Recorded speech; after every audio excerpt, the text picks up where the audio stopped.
Welcome to the Old Time Radio Westerns. I'm your host, Andrew Rhynes, and let's get into this episode. This episode is going to be Tales of the Texas Rangers. Original air date, September 2nd, 1950, and the title is Play for Keeps. Hope you enjoy, and again, thanks for listening. The Dennis Day Show returns to the air at this hour the first week in October. Remember, the Dennis Day Show beginning here October 7th. Presenting Joel McCrea in Tales of the Texas Rangers. On stage tonight, transcribed from Hollywood, another in NBC's parade of exciting half-hour presentations.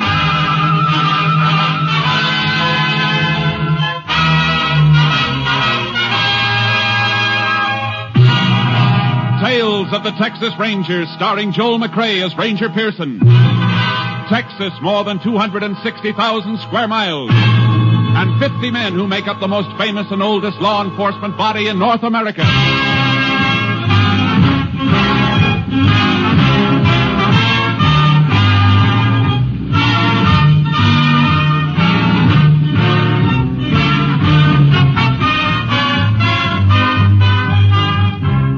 Now, from the files of the Texas Rangers come these stories based on fact. Only names, dates, and places are fictitious for obvious reasons. The events themselves are a matter of record.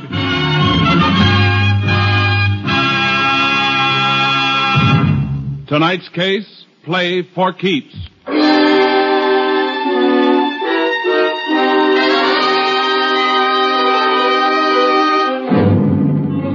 At 5 minutes past midnight on December 12th, several years ago, Sheriff Bob Smithers of Bradshaw County, Texas, staged a raid on a gambling establishment located on a country road.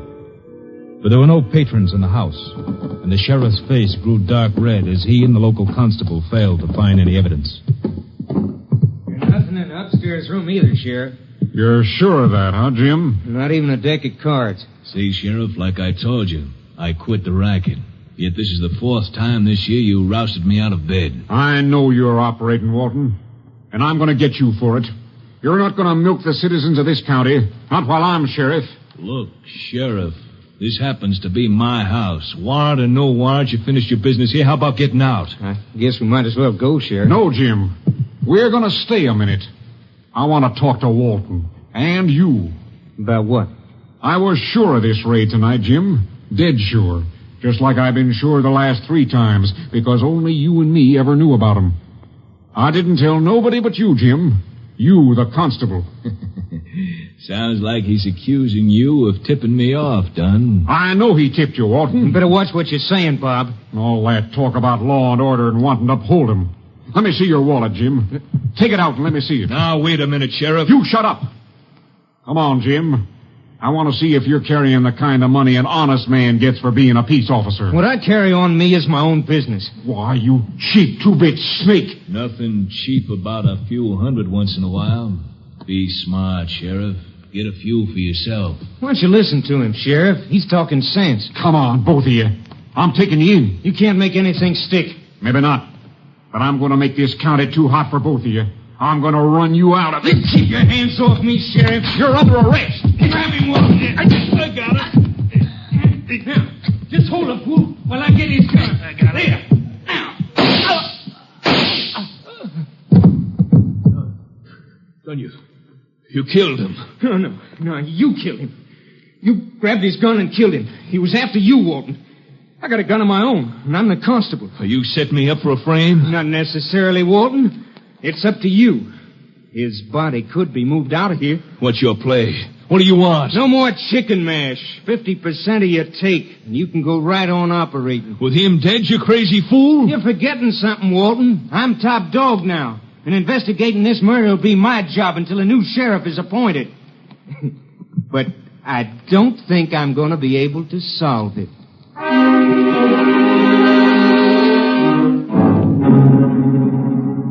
The body of Sheriff Smithers was found the next morning, dumped in a ditch by the side of an old wagon road. During the next few days, Constable Jim Dunn conducted a seemingly honest but fruitless investigation, even following the efficient peace officer's routine of making use of the state lab facilities at Austin. But citizens of Bradshaw were not satisfied, nor was the editor of the Bradshaw Times. Clippings of his editorials were on file with Captain Stinson of the Texas Rangers. And the captain sent for Ranger Jayce Pearson. You want to see me, Captain? Yeah, Jayce, sit down. There's no acting sheriff appointed by the court of Bradshaw County here, Jayce. I think you better take over. About the killing of Sheriff Smithers? Mm-hmm. I'd like to. I knew Smithers. See, that's right. You worked with him about 5 years ago. When he first took office, cleaned that county up in 3 months and cleaned it good. Well, it doesn't look like it stayed clean, Jayce. Not according to this editorial clipping from the Bradshaw Times. I've read it. It's going to be a tough one, Jayce. No clue to the killer, and the trail has had a couple of days to cool off. Well, then I better get going before it gets any cooler. You'll hear from me. Jayce? Yeah, Captain. I just want to remind you, whoever did it doesn't hesitate to kill a man wearing a badge.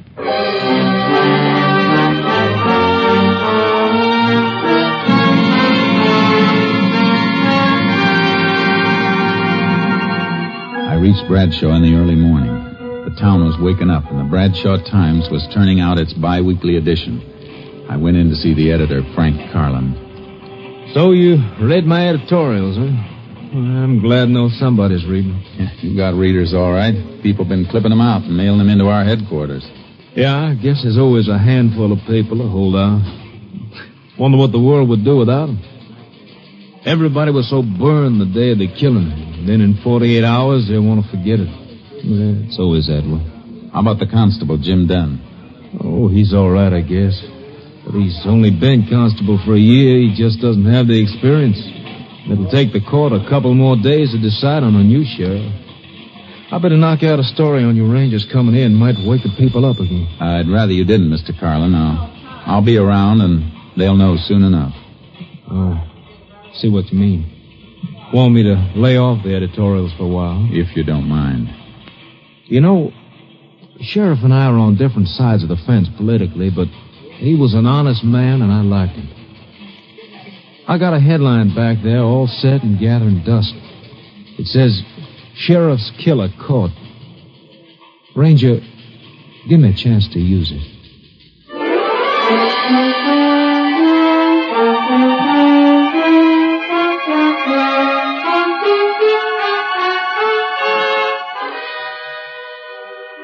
I found a place to park my horse trailer and put charcoal in a pasture. Then I headed for the constable's office and met Constable Jim Dunn.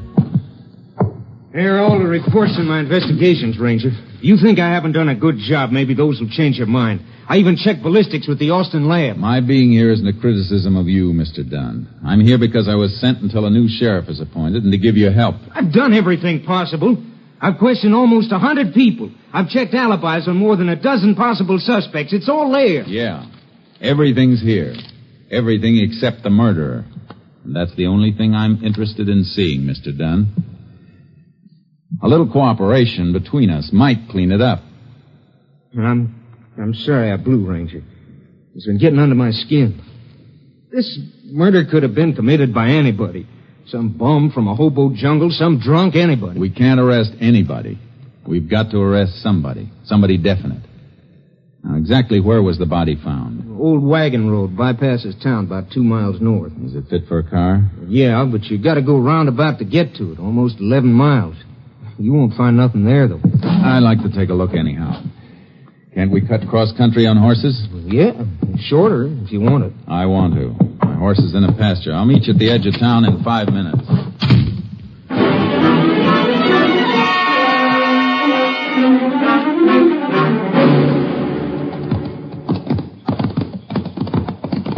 The body was found just a little further on. You can see the road now. Not much of a road left. No use for it anymore. Sheriff must have had some reason for using it if he came way out here. Here we are. Oh, boy. Whoa, charcoal. Oh, boy. The sheriff's car was found right over here by the side of the road. Where was he? Lying right beside it. Been dead about 7-8 hours when he was found. Who found him? Cowpoke looking for some strays. That's lucky. Otherwise, the body might have been here for a few days or even weeks before somebody came across it. Yeah. You get pictures of the position of the car and the body? Of course I did. Anything else? Yeah, any exhibits, casts of footprints, anything like that? No. When I got the call, I brought a bunch of men out with me. I was excited, and I didn't think to stop them from tramping around. I can see why you'd be upset. Well, if there was anything to find, it's a cinch it isn't here now. Weather would have wiped it out if your men hadn't. You want to go back to town? Yeah. I want to look at the car. Get up, boy. Get up. Get up. How about the exhibits from the sheriff's body? I sent the bullets and the gun in. Your lab checked it. Verified it was the sheriff's own gun. I'm talking about the clothes he was wearing. You got those, haven't you? Sure I got them. I got all the evidence there was. You should have sent it all in. I want to look at that stuff, too. Well, let's step it up. Come on, Charlie.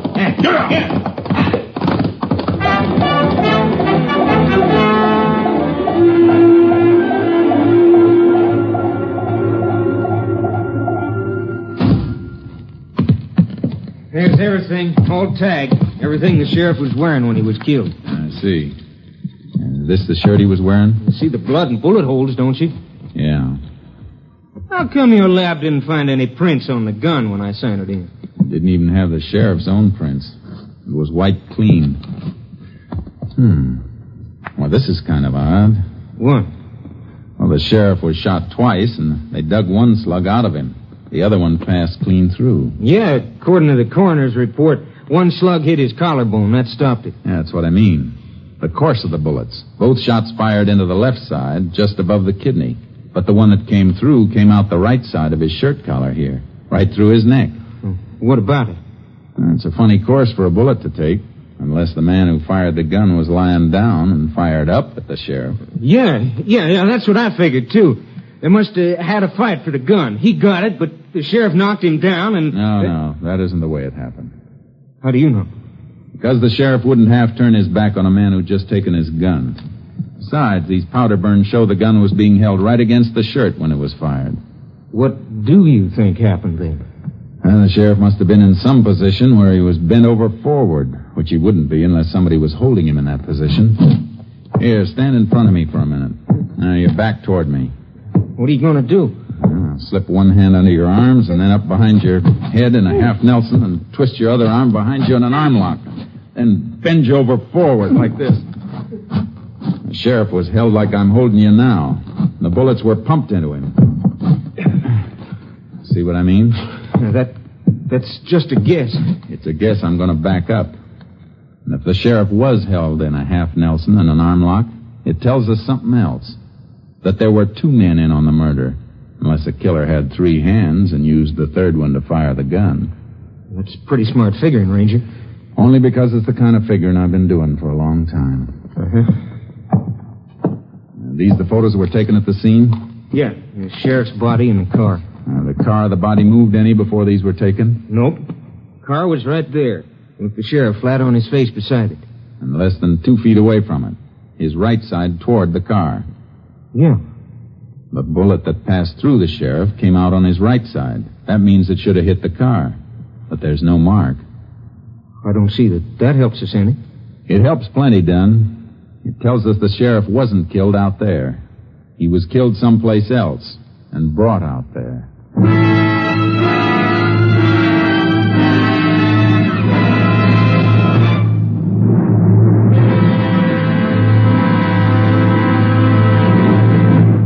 You are listening to Tales of the Texas Rangers, starring Joel McCrea as Ranger Jayce Pearson. Now we continue with tonight's case, Play for Keeps, an authentic story from the files of the Texas Rangers.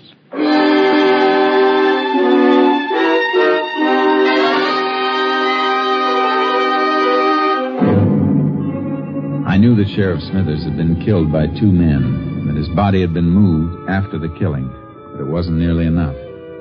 It was evening before I figured out my next move, a move I didn't like to make.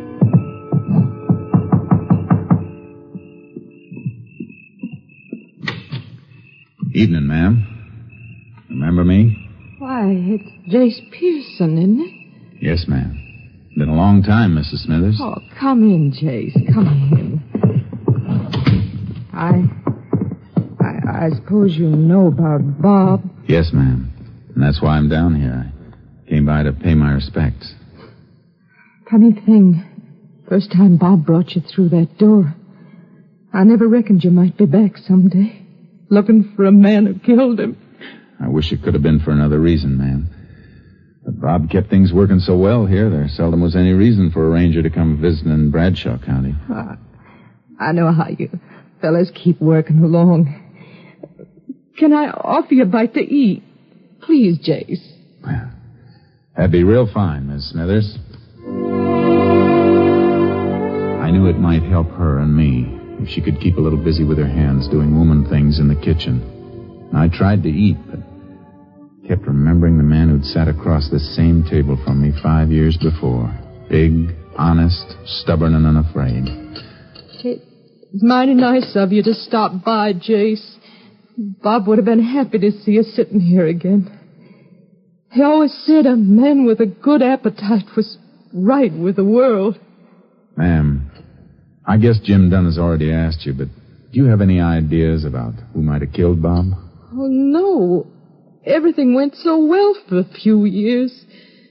All I know is that last year or so, Bob was upset about gambling. He after anybody in particular? A man named Walton, Lou Walton, has a big house on the South Road out of town. Bob always says it was a gambling house, but he could never catch Walton. You mean he raided the place? A couple of times. Last time was the night he was killed. Dunn didn't tell me about that. Bob was killed after he left there. Walton's, I mean. Dunn said they didn't find anything, so Bob started back for town. But he never got home. Mrs. Smithers, I have to ask a favor. A favor I don't like to ask. I want to help, Jayce, every way I can. I want your permission to have Bob's body exhumed for further examination. Is it necessary? I'm not satisfied with the examination that was made here. All right, Jayce. I'd like to have a more thorough examination made for headquarters. I'm sending them the clothes Bob was wearing for lab check, and I don't want anybody to know about it for now. All right. You're going to get him, aren't you, Jayce? I'm going to try awful hard, ma'am.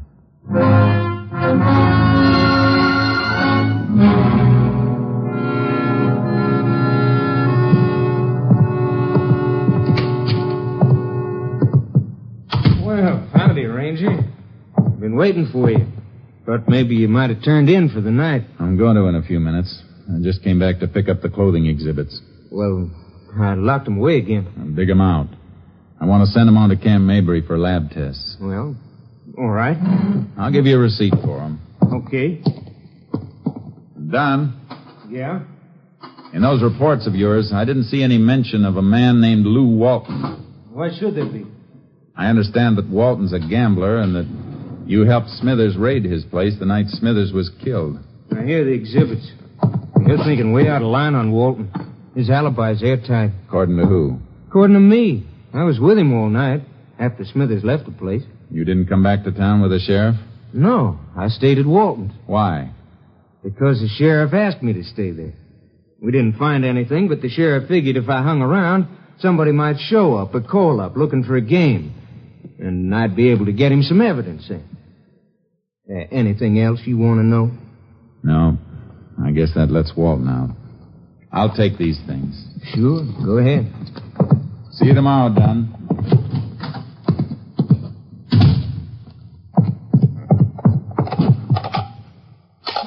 Number, please. Oak Hill, 243. Moment, please.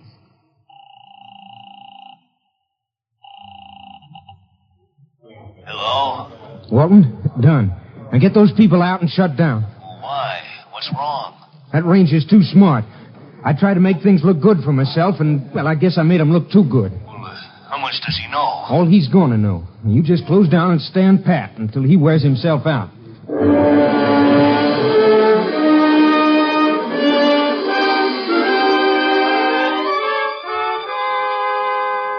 The sheriff's body was dug up and the examiner's report sent on to Austin. Headquarters also had the exhibits I'd gotten from Dunn. By late afternoon of the next day, Captain Stinson telephoned me long distance. Got a complete report from the lab, Jayce. Go ahead, Captain. You were right about the position of the body when the shots were fired.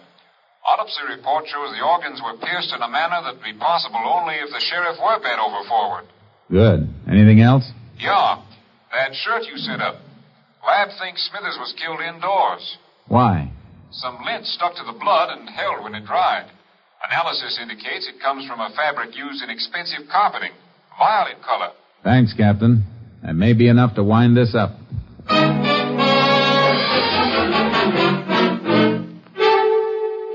Then you're convinced that Walton was running a gambling joint, Mr. Carlin. Was and is. I'd swear to it. But nobody's been able to prove it. You know how suckers are. They lose their shirts and keep their mouths shut. Think they're in on a smart thing, and they help the racketeers to cover up. Then Walton must have been tipped off that he was being raided. Part of the racket. They pay off and get tipped off. You ever been in Walton's house? No. You know anybody who has been there? Well, it's no secret the newspaper men gamble more's good for him. My linotype man plays horses, I know. Pete. I'll be there in a minute. Howdy, Ranger. Howdy. Pete, you ever been in Lou Walton's place? Oh, come on, I don't stall. Tell her, Ranger. It's important. Well, yeah, I've been there once or twice. I only want to know one thing. You notice any carpeting in the house? Carpeting? Oh, sure. The house is like a palace. Wall-to-wall carpet all over the place. What color? Well, it's a kind of a purple, I'd say. How about saying violet? Yeah, I guess that's what it's called. You got something, Ranger? Yeah. I'm going to wake up the nearest judge and get a search warrant for Walton. You better brush the dust off that headline you told me about.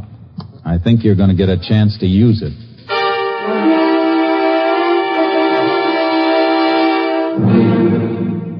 I was wondering when you get around to me, Ranger. Seems like everybody who wears a badge just loves to poke his nose into my life. I wouldn't worry about your nose, Walton. If you want to be smart, watch out for your mouth. I didn't mean anything, Ranger. Just that a man ought to have a little privacy. And you love the death cells at Huntsville. They're real private. Well, I always cooperated. The constable, Jim Dunn, he'll tell you that. I'll bet he would. Nice carpeting you got here. I like the color. Yeah, let me get you a drink or something, Ranger. All good stuff. I don't have anything but the best. You know the old saying, the best is none too good. Walton, there's been a strong cleaning fluid used on a piece of this rug. And one spot faded just a little. Well, I spilled some wine. I had a party one night. The night the Sheriff Smithers was here last? No, before that. Oh, that's right. I forgot. Nobody was here the night Smithers came. No, nobody. The constable, he stayed. Stayed most of the night after the sheriff left. Yeah, so he told me. Let me show you the rest of the house. Upstairs. No, thanks. I just want to look at the walls in this room. Sure pretty. You know, at Huntsville, they don't have pretty walls like these. Just cold concrete and steel bars. What do you keep talking about Huntsville? I'll tell you as soon as I stand up on this chair and rip off this new piece of wallpaper. Don't. You have no right to. Just looking for this small bullet hole, papered over. Of course, you know that one bullet went right through the sheriff. The hole was repapered because a heavy picture fell. The nail made the hole. .38 caliber nail? I'm going to have this rug ripped up and sent to my lab, Walton. No cleaning fluid made will wipe out all of a blood trace. Even a drop is enough to hang you. I didn't do it, I tell you. Dunn shot him. Huh? It was Dunn. Dunn shot him. Hold your wrists out. You'll never get those on me.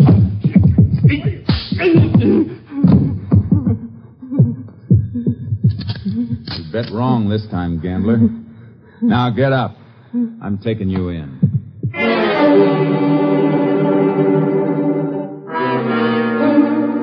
I took him through town to the county jail. Then I walked over to the constable's office, but Dunn wasn't there. I had to find him quick before he knew I had Walton.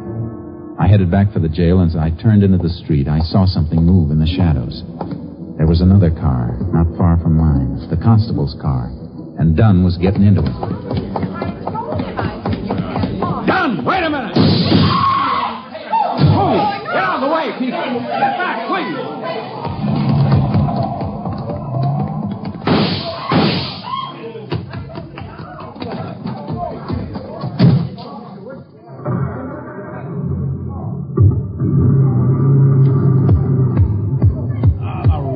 punctured my tires.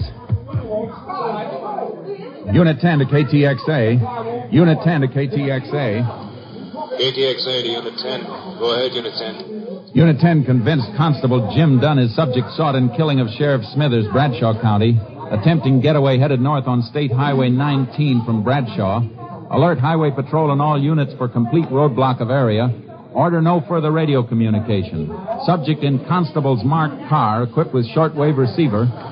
Will do, Unit 10. Unit 10's car out of commission. Will attempt to commandeer another car for pursuit. Unit 10, 10-4. KDXA, Austin.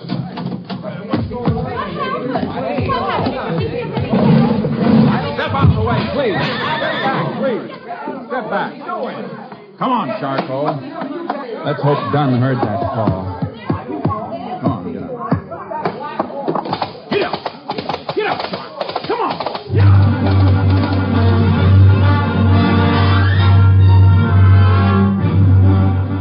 I had to gamble. The last part of my call had been a plant I wanted Dunn to hear. He'd know he couldn't get more than 15 or 20 miles before he was blocked unless he took some back road. And I'd seen him take a north turn out of town toward the wagon road he'd dumped the sheriff's body on.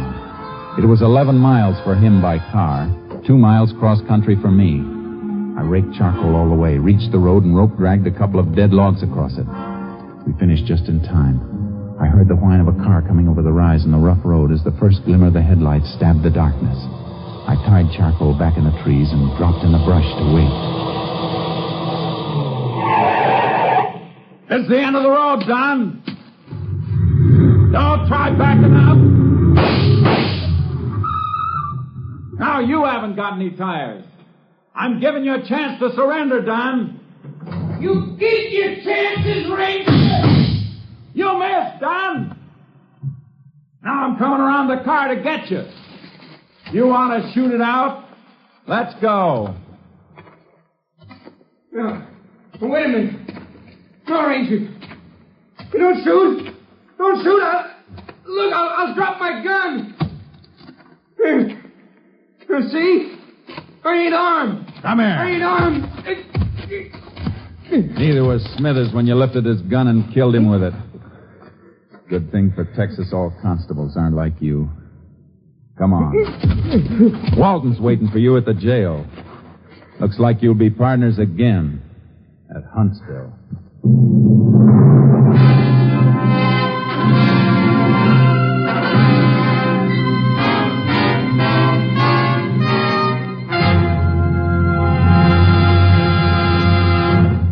The following week, the headlines of the Bradshaw Times read, Sheriff Killers Caught.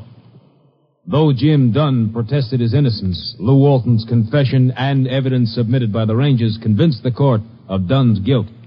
Both were sentenced to life imprisonment at Huntsville.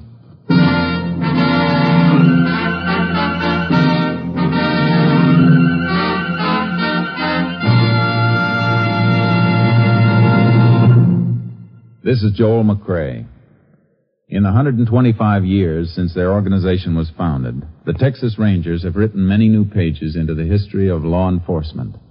With only a handful of men and a vast territory, they have never failed to live up to their slogan, first to advance, never retreat. That is the creed a Ranger follows. And they have a belief that was impressed on me by one of their officers, a belief that often brings them victory over tremendous odds. In the words of the Texas Rangers, a man who is wrong can't stand up to a man who is right and keep on coming. Next week, we'll bring you another exciting case taken from the files of the Texas Rangers. Hope you'll be listening. Good night. Next week, Joel McCrea in another authentic reenactment of a case from the files of the Texas Rangers.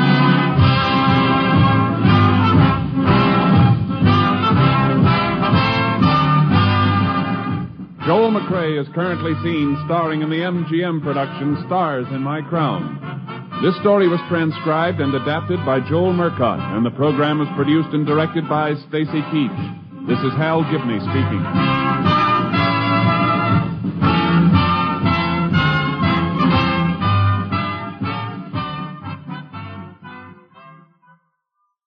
Three chimes mean good times on NBC.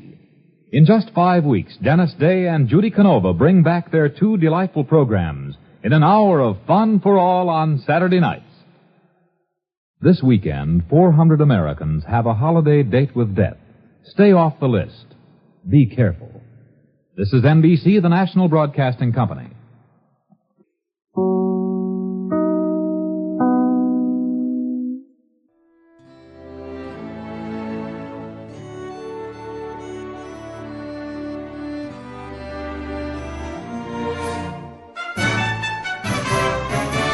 This has been a presentation of OTRWesterns.com, and we hope you enjoyed. Please take some time to like and rate our shows in your favorite podcast application. Follow us on Facebook by going to OTRWesterns.com/Facebook.